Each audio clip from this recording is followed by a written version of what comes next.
Wow! ಏನು match ಗುರು ಇವತ್ತು. ಮತ್ತೊಮ್ಮೆ ಆರ್ ಸಿ ಬಿ ಗೆಲುವಿನ ನಗೆ ಬೀರಿದೆ ಅಂತಲೇ ಹೇಳ್ಬೋದು.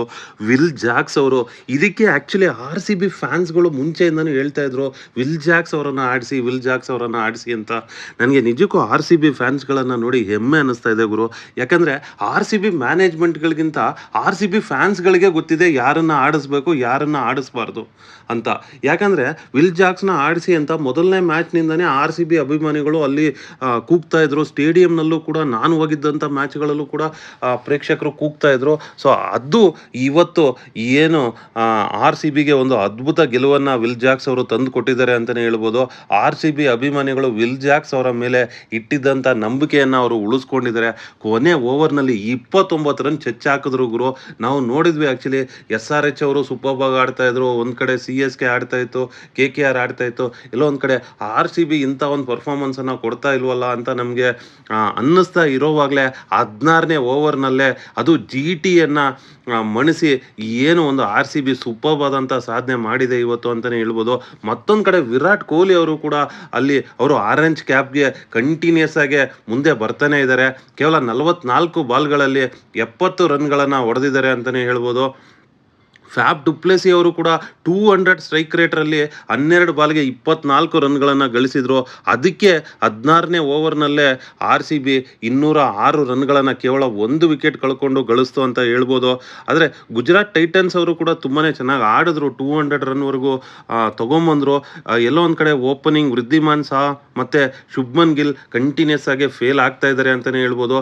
ನನಗೆ ಶುಭ್ಮನ್ ಗಿಲ್ ಅವರು ವರ್ಲ್ಡ್ ಕಪ್ಗೆ ಆಡಬೇಕಾ ಅನ್ನೋ ಬಗ್ಗೆ ಒಂದಷ್ಟು ಡೌಟ್ಗಳು ಕೂಡ ಕಾಡ್ತಾ ಇದೆ. ಯಾಕೆಂದರೆ ಶುಭ್ಮನ್ ಗಿಲ್ ಅವರು ಕಂಟಿನ್ಯೂಸ್ ಆಗಿ ಫೇಲ್ ಆಗ್ತಾನೆ ಇದ್ದಾರೆ. ಬಟ್ ಮತ್ತೊಂದು ಕಡೆ ತಮಿಳ್ನಾಡಿನ ಸಾಯಿ ಸುದರ್ಶನ್ ಏನಿದ್ದಾರೆ ಸೂಪರ್ ನಾಕ್ ಆಡ್ತಾ ಇದ್ದಾರೆ. ಜಿ ಟಿಯನ್ನು ಒಂದು ಕಡೆ ಅವರು ಆಪತ್ ಬಾಂಧವನಂತೆ ಎಲ್ಲ ಮ್ಯಾಚು ಆಡ್ಕೊಂಡು ಬರ್ತಾ ಇದ್ದಾರೆ ಸಾಯಿ ಸುದರ್ಶನ್ನು. ಶಾರುಖ್ ಖಾನ್ ಅವರು ಕೂಡ ಇವತ್ತು 30 ಬಾಲ್ಗೆ 58 ರನ್ಗಳನ್ನು ಹೊಡೆದ್ರು.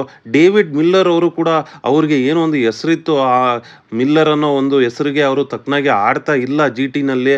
ಅವರು ಈ 2 ಸೀಸನ್ಗಳಿಂದನೂ ಅಷ್ಟೊಂದು ಚೆನ್ನಾಗಿ ಆಡ್ತಾ ಇಲ್ಲ ಅಂತಲೇ ಹೇಳ್ಬೋದು.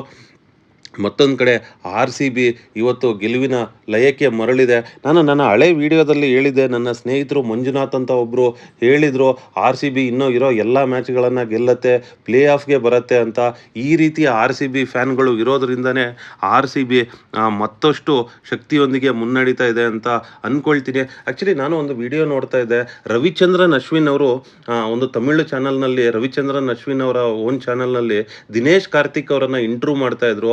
ಆಗ ದಿನೇಶ್ ಕಾರ್ತಿಕ್ ಅವರು ಆರ್ ಸಿ ಬಿ ಬಗ್ಗೆ, ಆರ್ ಸಿ ಬಿ ಅಭಿಮಾನಿಗಳ ಬಗ್ಗೆ ಮಾತಾಡಿದ್ದನ್ನು ಕೇಳಿದ್ರೆ ನಿಜಕ್ಕೂ ಹೆಮ್ಮೆ ಅನಿಸುತ್ತೆ. ಯಾಕಂದರೆ ಅಲ್ಲಿ ಆರ್ ಸಿ ಬಿ ಅಭಿಮಾನಿಗಳ ಬಗ್ಗೆ ಎಲ್ಲರಿಗೂ ಗೊತ್ತಿದೆ. ನಾವು ನೋಡಿದ್ವಿ, ಸ್ಮೃತಿ ಮಂದಾನ ಅವರು ಕೂಡ ಆರ್ ಸಿ ಬಿಯ ಲಾಯಲ್ ಫ್ಯಾನ್ಗಳಿಗೆ ಈ ಕಪ್ ನಮ್ಮದೇ ಅನ್ನೋವಂಥ ಒಂದು ಮಾತನ್ನು ಆಡಿದರು ಗೆದ್ದಾಗ. ಯಾಕೆಂದರೆ ನಮಗೆ ಮಾತ್ರ ಅಲ್ಲ, ಪ್ಲೇಯರ್ಸ್ಗಳಿಗೂ ಗೊತ್ತಿದೆ. ಸಾಕಷ್ಟು ಜನ ಕಾಮೆಂಟೇಟರ್ಸ್ಗಳು ಕೂಡ ನಾನು ನೋಡಿದ್ದೀನಿ. ಅಂದರೆ ಬರೀ ಕನ್ನಡದಲ್ಲಿ ಅಂತಲ್ಲ, ನೀವು ತಮಿಳು ಕಮೆಂಟೇಟ್ರಿಯನ್ನು ನೋಡಿ ಅಥವಾ ಹಿಂದಿ ಕಮೆಂಟ್ರಿಯನ್ನು ನೋಡಿ, ಇಂಗ್ಲೀಷ್ ಕಮೆಂಟ್ರಿಯನ್ನು ನೋಡಿ, ಅಲ್ಲಿ ಕಮೆಂಟೇಟರ್ಸ್ಗಳು ಕೂಡ ಆರ್ ಸಿ ಬಿ ಈ ಸಲ ಕಪ್ ಗೆಲ್ಲತ್ತಾ ಅನ್ನೋಂಥ ಪ್ರಶ್ನೆಯನ್ನು ಎತ್ತುತ್ತಾರೆ. ಯಾಕೆ ಆರ್ ಸಿ ಬಿ ಇಷ್ಟೊಂದು ಸ್ಟ್ರೆಂತ್ ಇದ್ರೂ ಕೂಡ ಇಷ್ಟು ಬಾರಿ ಕಪ್ಪನ್ನು ಗೆದ್ದಿಲ್ಲ? ವಿರಾಟ್ ಕೊಹ್ಲಿ ಅವರಂತ ಒಬ್ಬ ಪ್ಲೇಯರ್ ಇದ್ಕೊಂಡು, ಕ್ರಿಸ್ ಗೇಲ್ ಇದ್ರು, ಎ ಬಿ ಡಿವಿಲಿಯರ್ಸ್ ಇದ್ರು, ಎಲ್ಲೋ ಒಂದು ಕಡೆ ದುರದೃಷ್ಟ ಕಾಡ್ತಾ ಇದೆ ಅಂತಲೇ ಹೇಳಬೇಕು. ಆದರೆ ಈ ಬಾರಿ ಅದೃಷ್ಟ ಕುಲಾಯಿಸತ್ತಾ? ಎಲ್ಲೋ ಒಂದು ಕಡೆ ಈ ರೀತಿಯ ಕೆಲವೊಂದು ಪ್ರದರ್ಶನಗಳು ಆರ್ ಸಿ ಬಿಯ ಫ್ಯಾನ್ಸ್ಗಳನ್ನು ಆರ್ ಸಿ ಬಿಯ ಅಭಿಮಾನಿಗಳಿಗೆ ಉಳಿಸೋಲ್ಲಿ ಯಶಸ್ವಿಯಾಗಿದೆ ಅಂತ ಅಂದ್ಕೊಳ್ತೀನಿ. ಯಾಕೆಂದರೆ ಆರ್ ಸಿ ಬಿ ಗೆಲ್ಲದೆ ಇದ್ದರೂ ಕೂಡ ಆಗಾಗ ಈ ರೀತಿ ಆರ್ ಸಿ ಬಿ ಅಭಿಮಾನಿಗಳನ್ನು ಖುಷಿ ಪಡಿಸ್ತಾನೆ ಇದೆ. ಹಾಗಾಗಿಯೇ ಆರ್ ಸಿ ಬಿ ಅಭಿಮಾನಿಗಳು ಸಾಕಷ್ಟು ಆರ್ ಸಿ ಬಿ ತಂಡದ ಮೇಲೆ ಖುಷಿಯಾಗಿದ್ದಾರೆ ಅಂತಲೇ ಹೇಳ್ಬೋದು. ನೋಡೋಣ ಏನಾಗುತ್ತೆ ಅಂತ. Thank you friends, thanks for watching our channel. ನೀವು ಕೂಡ ಆರ್ ಸಿ ಬಿ ಅಭಿಮಾನಿಗಳಾಗಿದ್ದರೆ ನಮ್ಮ ವಿಡಿಯೋಗೆ ಒಂದು ಲೈಕ್ ಮಾಡಿ, ಹಾಗೆ ನಿಮ್ಮ ಕಮೆಂಟನ್ನು ಕೂಡ ತಿಳಿಸಿ. Thank you friends, thanks allot.